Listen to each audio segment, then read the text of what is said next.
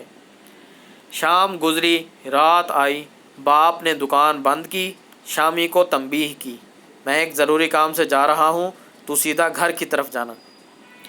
شامی دکان سے نکل کر باپ کی ہدایت کے مطابق گھر کی جانب روانہ ہوا۔ راستے میں نوشا سے مڈ بھیڑ ہو گئی۔ اس وقت وہ اترا اترا کر چل رہا تھا۔ شامی کو دیکھتے ہی اس نے قمیض کی جیب سے 10 کے 2 کرارے کرارے نوٹ نکالے، گردن اکڑا کر بولا، آج تو اپنے ٹھاٹھ ہیں۔ شامی نے اسے حیرت سے دیکھا، ابے کہاں سے مار لایا؟ نوشا اسی طرح اترا کر بولا، مار کہاں سے لاتا، مجھے ملے ہیں۔ شامی ابھی تک حیرت زدہ تھا، کہاں سے مل گئے؟ ابے اکٹھے 20 روپے۔ نوشا پھر اترایا، بس مل گئے۔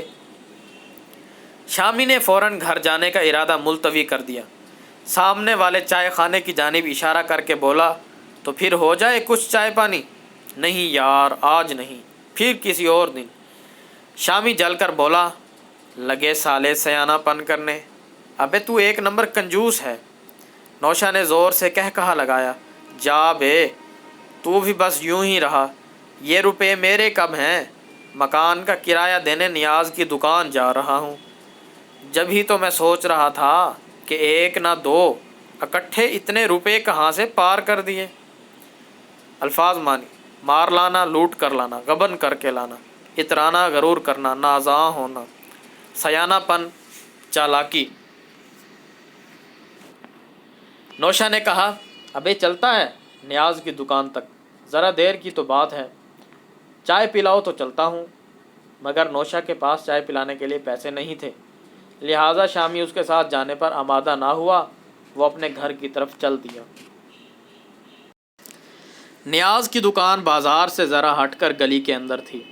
پہلے وہ فرنیچر تیار کرنے والے ایک کارخانے میں ملازم تھا، مگر اب اس نے اپنی دکان کھول لی تھی اور پرانی اور استعمال شدہ اشیاء بیچنے اور خریدنے کا کاروبار کرتا تھا۔ دکان کے پچھلے حصے میں ایک کمرہ تھا، اس کمرے میں نیاز کی رہائش تھی۔ بیوی عرصہ ہوا فوت ہو چکی تھی، اولاد بھی اس نے کوئی نہ چھوڑی۔ شادی کے 2 سال بعد ایک لڑکی پیدا ہوئی جو 6 ماہ بعد نمونیا میں مبتلا ہو کر مر گئی۔ بیوی شادی کے بعد 8 سال تک زندہ رہی اور اولاد کی حسرت دل میں لیے ایک روز اللہ کو پیاری ہو گئی۔ نیاز نے اب تک دوسری شادی نہیں کی تھی، وہ کنواروں کی سی زندگی بسر کر رہا تھا۔ یوں وہ ابھی تک جوان تھا، اس کی عمر 35 برس سے کچھ اوپر تھی، البتہ جسم میں چربی بڑھ جانے کے باعث وہ اب کسی قدر بھدا لگتا تھا۔ کام بھی کچھ ایسا تھا کہ زیادہ جسمانی مشقت نہ کرنا پڑتی، تمام دن دکان پر بیٹھے بیٹھے گزر جاتا۔ صرف اتوار کو وہ نیلام میں جاتا تھا یا کبھی اتفاقیہ سودے کے سلسلے میں دکان سے نکلتا، لیکن ایسا کبھی کبھار ہوتا تھا۔ کہنے کو تو وہ کباڑیا تھا، مگر کام دراصل کرتا تھا چوری کے مال کی خرید و فروخت کا۔ اس وقت نیاز کی دکان میں لالٹین روشن تھی، وہ کسی گہری سوچ میں ڈوبا ہوا تھا۔ نوشا دکان میں داخل ہوا۔ نیاز نے دیکھتے ہی پوچھا، ابے آج کیسے آنا ہوا؟ الفاظ مانی، بھدا، نامناسب، برا، مشقت، محنت، کباڑیا، پرانا سامان بیچنے والا۔ نوشا نے اس کی بات کا کوئی جواب نہ دیا، چپ چاپ قمیص کی جیب سے 2 نوٹ نکالے اور اس کو دے کر بولا، اماں نے 2 مہینے کا کرایہ بھیجا ہے۔ 2 مہینے کا کیوں؟ نیاز نے ناگواری سے کہا، سارا حساب کیوں نہیں صاف کیا؟ نوشا نے ماں کی ہدایت کے مطابق جواب دیا، انہوں نے کہا ہے بقیہ 2 مہینے کا کرایہ جلد ہی آ جائے گا، آپ فکر نہ کریں، ان سے کہہ دینا۔ اس طرح کام نہیں چلے گا، کرایہ وقت پر ملنا چاہیے ورنہ رہنے کا کہیں اور بندوبست کر لیں۔ نیاز چاہتا بھی یہی تھا کہ کسی طرح مکان خالی ہو جائے۔ اس کے پاس کئی ایسے ضرورت مند آ چکے تھے جو زیادہ کرائے کے علاوہ 1200 پگڑی دینے کو بھی تیار تھے۔ نیاز ایسا فائدے کا سودا ہاتھ سے نکالنا نہیں چاہتا تھا۔ محلے میں اس کے 2 مکان تھے جو اس نے ایک ہندو دکاندار سے بہت سستی قیمت پر خریدے تھے۔ فرقہ وارانہ فسادات کی خبروں سے مکانوں کا ہندو مالک بہت سہما ہوا تھا۔ وہ سندھی تھا اور کسی نہ کسی طرح ساری جائیداد اونے پونے بیچ کر بمبئی جانا چاہتا تھا۔ اس کے بال بچے پہلے ہی بمبئی پہنچ چکے تھے۔ نوشا واپس جانے کا ارادہ کر رہا تھا کہ نیاز نے پوچھ لیا، ابے نوشے، آج کل تو کر کیا رہا ہے؟ نوشا نے جواب دیا، عبداللہ مستری کے ورکشاپ میں کام سیکھ رہا ہوں۔ اچھا، کب سے؟ نیاز نے حیرت کا اظہار کیا۔ 6-7 مہینے ہو گئے، اب تو 20 روپے مہینہ تنخواہ بھی ملنے لگی ہے۔ یہ بہت اچھا ہوا، مگر عبداللہ تو ایک نمبر بدماش ہے۔ سنا ہے کاریگروں کو بہت مارتا پیٹتا ہے، پر اس نے کاروبار اچھا جما لیا ہے۔ جب یہاں آیا تھا تو ٹھیکیدار علی بخش کے ٹرک پر کلینر تھا۔ سالہ پاس کھڑا ہو جاتا تو ایسی بو آتی تھی کہ دماغ پھٹنے لگتا تھا۔ نیاز تیکھے لہجے میں رک رک کر بولتا رہا، میں نے تو اس کا وہ وقت بھی دیکھا ہے جب مدن خان کے گیراج میں تیری طرح معمولی کاریگر تھا، پھر اس نے اپنا علیحدہ گیراج کھول لیا اور دیکھتے ہی دیکھتے اتنا بڑا بنا لیا کہ کئی 100 گز پر پھیلا ہوا ہے۔ پھاٹک پر عبداللہ آٹو ورک شاپ کا یہ بڑا بورڈ لگا ہوا ہے، لیکن جب سے کاروبار چمکا ہے سالہ سیدھے منہ بات بھی نہیں کرتا۔ الفاظ مانی، اونے پونے کم قیمت پر گیراج مراد گاڑیوں کی ورکشاپ۔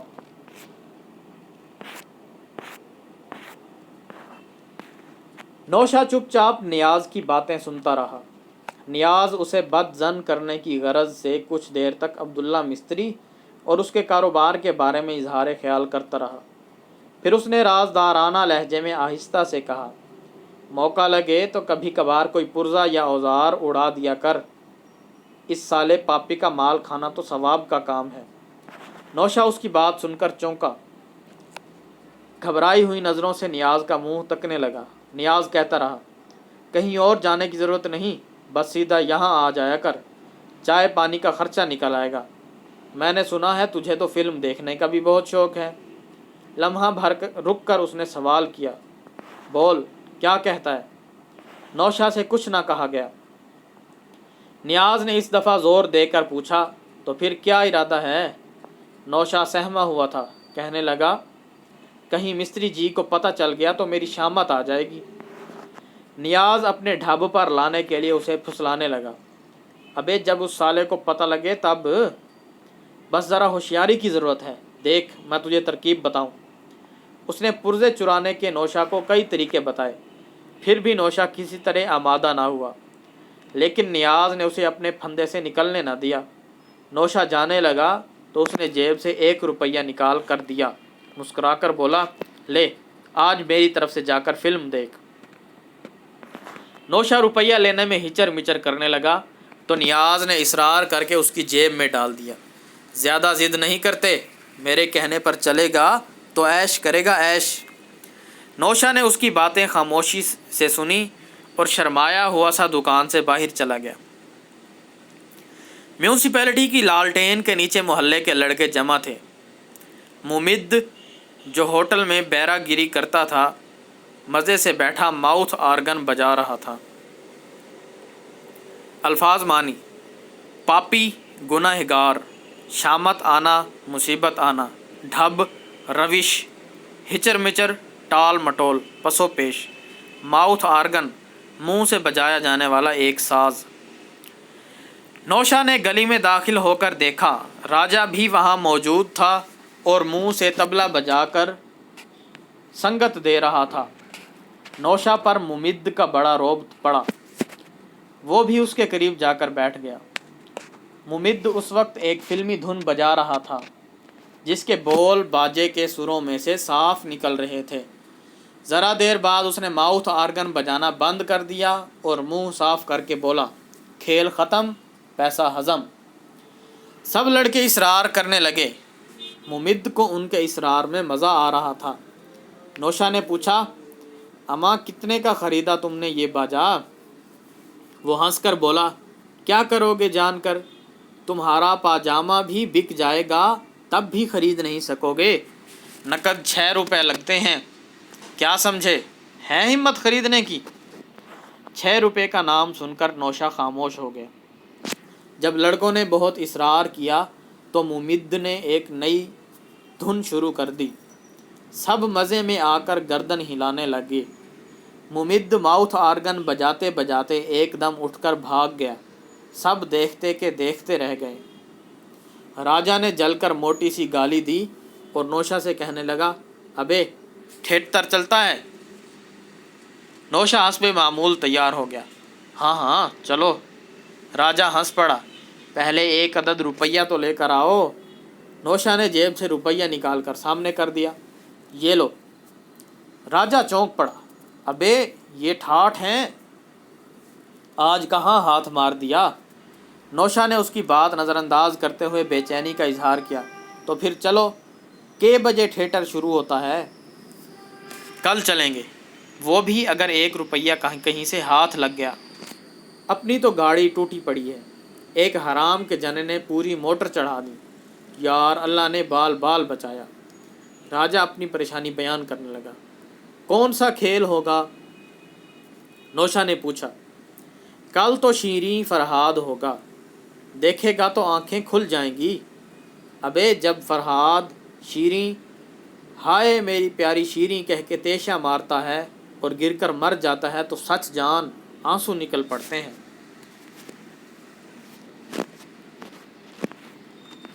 راجا نے سینے پر ہاتھ رکھ کر سارا منظر کچھ ایسی اداکاری کے ساتھ بیان کیا کہ نوشا حیرت زدہ ہو گیا۔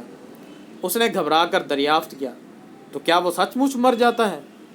راجا نے ہنس کر جواب دیا، یار تو گھامڑ کا گھامڑ ہی رہا، کہیں وہ سچ مچ مر سکتا ہے؟ ابے یہ تو ایکٹنگ ہے ایکٹنگ۔ نوشا ابھی تک حیرت زدہ تھا۔ کمال ہے بھائی، یہی نہیں، پتلی جان کا ڈانس دیکھے گا تو مزہ آ جائے گا، سالی بالکل ننگی ناچتی ہے۔ ننگی ناچتی ہے؟ سچ؟ نوشا نے حیرت سے چونک کر پوچھا، بس ذرا سا جانگیا پہن لیتی ہے، سالی کی گوری گوری رانیں روشنی میں ایسی چمکتی ہیں کہ یار طبیعت خراب ہو جاتی ہے۔ نوشا شرما کر رہ گیا، سالے تو ایک نمبر بدماش ہے، مگر پتلی جان کی ننگی ننگی رانیں دیکھنے کے لیے اس کا بھی دل تھڑپ رہا تھا۔ ذرا رک کر بولا، تو پھر کل کی پکی رہی؟ ہاں جی کل ضرور چلیں گے، اب اسی بات پر ایک چائے ہو جائے۔ نوشا تیار تو نہیں تھا مگر انکار بھی نہ کر سکا۔ روز راجا سے چائے پیا کرتا تھا، سینما دیکھتا تھا، وہ اسے چائے خانے میں لے گیا۔ راجا تھیٹر کی ایک ایک تفصیل اس دلچسپی کے ساتھ بتاتا رہا کہ نوشا کا شوق اور بڑھ گیا۔ مگر جب دونوں چائے خانے سے باہر نکلے تو نوشا کے پاس کل 4 آنے رہ گئے۔ راستے بھر وہ سوچتا رہا کہ اب تھیٹر کا پروگرام کیسے بنے گا۔ نوشا ورکشاپ گیا تو وہاں بھی تھیٹر دیکھنے کا خیال ستاتا رہا۔ شام کو چھٹی ہوئی۔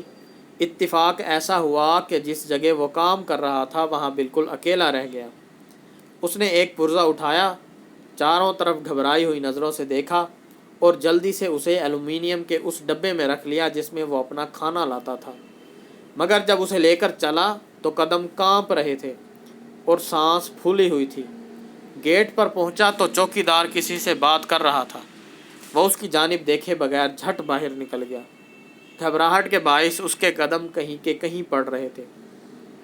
الفاظ مانی: گھامڑ، بے وقوف، ایلومینیم، ایک دھات۔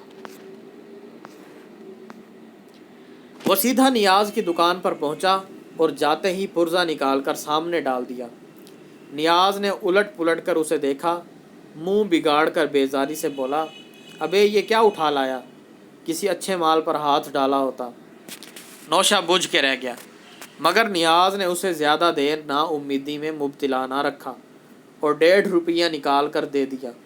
خوشی کے مارے نوشا کا چہرہ سرخ پڑ گیا۔ نیاز نے پیٹھ ٹھونک کر شاباش دی اور اس بات پر آمادہ کیا کہ آئندہ کوئی قیمتی پرزہ چرا کر لائے۔ نیاز کی دکان سے نکل کر نوشا آج بھی گھر جانے کی بجائے گلی میں پہنچا۔ راجا پہلے ہی وہاں موجود تھا۔ اس نے بھی کچھ رقم کا بندوبست کر لیا تھا۔ اب شامی کا انتظار تھا، مگر اس کا کہیں پتہ نہ تھا۔ دونوں اس کے گھر کے جانب چل دیے۔ قریب پہنچے تو گھر کے اندر ادھم مچا ہوا تھا۔ شامی چیخ چیخ کر رو رہا تھا اور اس کا باپ گالیاں بک رہا تھا۔ راجا نے آہستہ سے کہا، معلوم ہوتا ہے شامی سالہ پکڑا گیا۔ نوشا بولا، چلو یار، اس کے ابا نے دیکھ لیا تو ہم دونوں پر بھی گالیاں پڑیں گی۔ دونوں چپ چاپ لوٹ آئے اور شیریں فرہاد دیکھنے تھیٹر کی جانب چل دیے۔ تھیٹر سے واپسی پر صبح ہو گئی۔ جیسے ہی دونوں گلی میں داخل ہوئے، کہیں نزدیک ہی مرغ نے بانگ دی۔ نوشا سہم کر رہ گیا، ڈرتے ڈرتے دیوار پر چڑھا اور جیسے ہی کود کر گھر کے اندر پہنچا، ماں کی آنکھ کھل گئی۔ اس نے نوشا کو کمرے میں داخل ہوتے ہوئے دیکھ لیا۔ اسی وقت اٹھ کر اس کی پیٹھ پر ایسا زوردار 2 ہتھڑ مارا کہ نوشا فرش پر گر پڑا۔ وہ زور زور سے کوسنے لگی۔ اس ہنگامے سے سب کی آنکھ کھل گئی۔ نوشا مجرموں کی طرح سر جھکائے بیٹھا تھا اور اس پر لعنت ملامت ہو رہی تھی۔ لیکن دوسرے روز نوشا نے پھر ایک پرزہ چرایا اور اسے نیاز کے پاس لے گیا۔ 1.5 روپیہ جو کچھ اس نے دیا جیب میں ڈالا۔ راجا کے ساتھ مسلم ہوٹل میں جا کر چائے پی، بسکٹ کھائے اور فلمی گانے سنے۔ پھر تو اس کا یہ معمول ہو گیا، جہاں موقع لگا کر کوئی پرزہ یا اوزار چرا لاتا اور نیاز کے ہاتھ فروخت کر دیتا۔ الفاظ معنی: پیٹھ ٹھونکنا، ہمت بڑھانا، دلاسا دینا، ادھم، شور و غل، ہنگامہ۔ اس رقم سے روزانہ نت نئے پروگرام بنتے اور رات بھر آوارہ گردی ہوتی۔ نوشا نے غور کیا کہ جب سے اس کی جیب گرم رہنے لگی تھی، شامی اور راجا دونوں کے انداز میں خوشامد آ گئی تھی۔ اب وہ اس کی ہر بات مان لیتے تھے۔ رفتہ رفتہ وہ ان کا سرغنہ بنتا جا رہا تھا۔ نوشا ابھی تک ورکشاپ سے واپس نہیں آیا تھا۔ پہر رات گزر چکی تھی، ہر طرف سناٹا چھایا تھا۔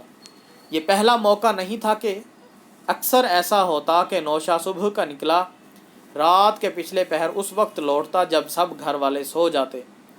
ماں اس کے انتظار میں بے چین بیٹھی تھی اور جھنجھلا جھنجھلا کر کوسنے دے رہی تھی۔ ناگاہ دروازے پر کسی نے دستک دی۔ انو نے باہر جا کر دیکھا، دروازے پر نیاز کھڑا تھا۔ اس نے ماں کو فوراً ہی اطلاع دی۔ ماں نے کہا، اندر بلا لو۔ ذرا دیر بعد نیاز گھر کے اندر آ گیا۔ اس نے نوشا کی ماں کو سلام کیا اور اس کے قریب ہی فرش پر بچھی ہوئی دری پر بیٹھ گیا۔ نیاز کا نوشا کی ماں سے کوئی سگا رشتہ نہیں تھا۔ نیاز کی بیوی رشتے میں سلطانہ کی ماموزاد بہن تھی۔ اس رشتے سے وہ نوشا کی ماں کا بھتیج داماد لگتا تھا۔ نیاز کو آئے ہوئے چند منٹ گزرے تھے کہ سلطانہ کمرے میں داخل ہوئی۔ اس نے دوپٹے سے سر ڈھانپا اور شرماتے ہوئے کہا، دولہا بھائی سلام۔ نیاز نے دیکھا تو دیکھتا ہی رہ گیا۔ وہ بہت عرصے بعد آیا تھا۔ وہی سوکھی مریل سی لڑکی جو بال بکھرائے گھر میں ڈھبر ڈھبر کرتی پھرتی تھی، اب چھٹ چھٹا کر پتھر کے مجسمے کی طرح سڈول ہو گئی تھی۔ اس کی آنکھوں میں ستاروں کی جھلملاہٹ اور چہرے پر چاندنی کی چھوٹ تھی۔ نیاز نے دل ہی دل میں کہا، یار یہ لڑکی تو اب قیامت بن گئی ہے۔ اس روز وہ اپنا سیکنڈ ہینڈ امریکن کوٹ پہنے ہوئے تھا، جس کی شکنیں صاف چغلی کھا رہی تھیں۔ الفاظ معنی: ناگاہ، اچانک، سگا بہت قریبی، سڈول خوبصورت، چھوٹ چمک دمک، چغلی کھانا مراد، کہنا، ظاہر کرنا۔ چغلی کھا رہی تھیں کہ اسے چند روز ہی پہلے خریدا گیا ہے۔ سر پر نئی جناح کیپ تھی، گردن میں گلو بند تھا۔ کباڑیوں کی اصطلاح میں وہ اس وقت بالکل ٹنا ٹن نظر آ رہا تھا۔ نیاز آیا تو مکان کے کرائے کا تقاضا کرنے کی غرض سے تھا، مگر سلطانہ اس کی نظروں میں ایسی کھب گئی کہ وہ کرائے کا سوال تک زبان پر نہ لایا، بلکہ جب نوشا کی ماں نے 2 ماہ کا کرایہ بر وقت نہ پہنچنے پر اظہار معذرت کیا تو وہ ہنس کر بولا، جب جی چاہے بھیج دیجیے گا، میں اس ارادے سے تو آیا نہیں تھا، اس طرف سے گزر رہا تھا، سوچا آپ کی خیریت معلوم کر لوں۔ نوشا کی ماں اپنی پریشانیوں کا دکھڑا رونے لگی۔ نیاز نے اس کی دل جوئی کرتے ہوئے کہا، پریشان نہ ہوں، جس بات کی تکلیف ہو مجھ سے کہلوا دیا کریں، بشرط یہ کہ آپ مجھے اپنا سمجھیں، ورنہ مرنے والی کے ساتھ سبھی نے مجھ سے آنکھیں پھیر لیں، حالانکہ میں تو آپ لوگوں کو آج بھی ویسا ہی مانتا ہوں۔ اس کے لہجے میں شکوہ تھا۔ نوشا کی ماں بولی، یہ تمہاری سعادت مندی ہے کہ تم ابھی تک سب کو اسی طرح سمجھتے ہو، ورنہ پاکستان میں بھائی کہاں کی عزیز داری، کہاں کا رشتہ، جسے دیکھو ایک دوسرے کی کاٹ میں لگا ہے، نہ وہ پہلی سی محبت، نہ میل ملاپ، ایسی آپا دھاپی ہے، ایسی نفسا نفسی ہے کہ میں تم سے کیا بتاؤں۔ دونوں دیر تک ایسی ہی گھریلو باتیں کرتے رہے۔ نیاز دوران گفتگو میں بار بار سلطانہ کی جانب چور نظروں سے دیکھتا رہا، جو ماں کے برابر خاموش بیٹھی تھی۔ ایک بار جب سلطانہ نے بھی شرمائی ہوئی نظروں سے اس کی جانب دیکھا تو نیاز تڑپ اٹھا۔ اس نے کوٹ کے بٹن کھول دیے اور سینہ تان کر جوان پٹھوں کی طرح ذرا اکڑ کے بیٹھ گیا۔ کسی تماش بین سے اس نے سن رکھا تھا کہ عورت پیسے کوڑی پر اتنا نہیں ریجھتی جتنا مرد کے جسم پر مرتی ہے۔ دکان سے وہ یہ سوچ کر چلا تھا کہ کھڑے کھڑے 2 باتیں کر کے واپس آ جائے گا، مگر اس کا ایسا دل لگا کہ اٹھنے کو جی ہی نہیں چاہتا تھا۔ جب وہ نوشا کے گھر سے نکلا تو رات خاصی بھیگ چکی تھی۔ ٹنا ٹن، الفاظ مانی ٹنا ٹن، مراد بنا ٹھنا، سجا ہوا، دل جوئی، تسلی، تسکین، سعادت مندی، فرما برداری، آپا دھاپی، اپنی اپنی فکر، نفسا نفسی، خود غرضی، ریجھنا، عاشق ہونا، متوجہ ہونا۔ ہر طرف سناٹے کا راج تھا۔ سنسان گلیوں میں کتے بھونک رہے تھے۔ اپنے کمرے میں پہنچا تو اسے تنہائی کا شدت سے احساس ہوا۔ ایک روز ناغہ کر کے تیسرے دن وہ پھر نوشا کے گھر پہنچا۔ جھوٹے موتیوں کا ایک ہار بھی لیتا گیا۔ ہار بڑی نفاست سے تیار کیا گیا تھا۔